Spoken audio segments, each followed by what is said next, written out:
জয় গোপীনাথ। গোপীনাথ সবার মঙ্গল করুক, এটাই চাই। এই যে আমি ভিডিওটি এখন থেকে শুরু করছি একবারে দুপুরে রান্না বান্না থেকে। সবাই দেখো, জানি না ভিডিও কেমন বানাতে পারছি বা আমার ভিডিও সবার কেমন লাগছে, তবুও চেষ্টা করছি, কারণ আমার ভিডিও বানাতে ভালো লাগে। ওই কারণে যেমনই হোক বন্ধুরা, সবাই একটু সাপোর্ট করো, এটাই চাই। এই যে দুপুরে রান্না বান্না করে নিলাম।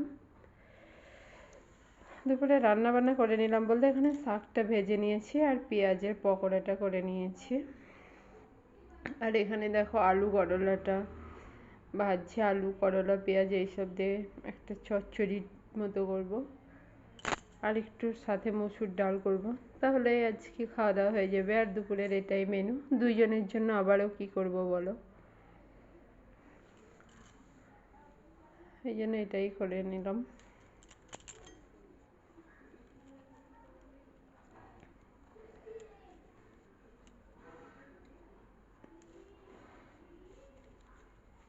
আলু করলা পেঁয়াজের তরকারিটা করে নিয়েছি, তারপরে এখানে দেখো ক্যাপসিকাম দিয়ে মসুর ডাল বানাচ্ছি। এই যে মসুর ডালটাও এখানে বসিয়ে দিয়েছে। ভয়েস ওভারটা যেহেতু পরে দিচ্ছি, জানো তো ডালটা খেতে খুবই টেস্টি হয়েছিল, খুব পছন্দ হয়েছে আমার হাজবেন্ডের।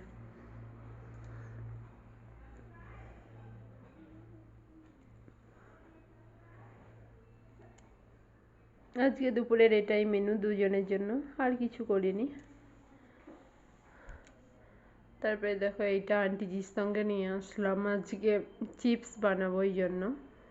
এটা হচ্ছে চিপস কাটার, মানে ভাবিজিদের সবার বানানো হয়ে গেছে চিপস, আমারই শুধু বানানো হয়নি, তাই আমাকে কবে থেকে বলছে তুমিও বানাও তুমিও বানাও। ওই জন্য এখানে দেখো আলুগুলো কেটে নিয়েছি। চিপস আমি অবশ্য কাটিনি, ভাবিজিরাই কেটে দিয়েছে। এখানে প্রায় 4 কিলো 5 কিলো মানে আইডিয়া করে একটা কেটেছে। দিয়ে এটা আজকে বিকেলে মানে কেটে রেখে দিল, কালকে এটা সিদ্ধ করে তারপরে রোদে দেব। এই যে সিদ্ধ করতে বসিয়েও দিয়েছি, আমাকে একটু দেখিয়ে দেখিয়ে দিচ্ছে, তাই সিদ্ধটা আমি করছি, কারণ ভাবিজির একটু ব্যস্ত আছে, তাও আসছে, এসে দেখে যাচ্ছে কত দূর হলো। আর একবারে যেহেতু অতগুলো হবে না, ওই জন্য 3বার করে করতে হয়েছে, জানো, 3বার করে সিদ্ধ করতে হয়েছে।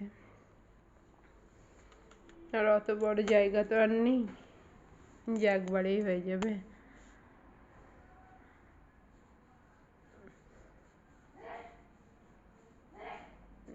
যে তারপরে চিপস টিপস কেটে রোদে শুকাতেও দিয়ে এসেছি।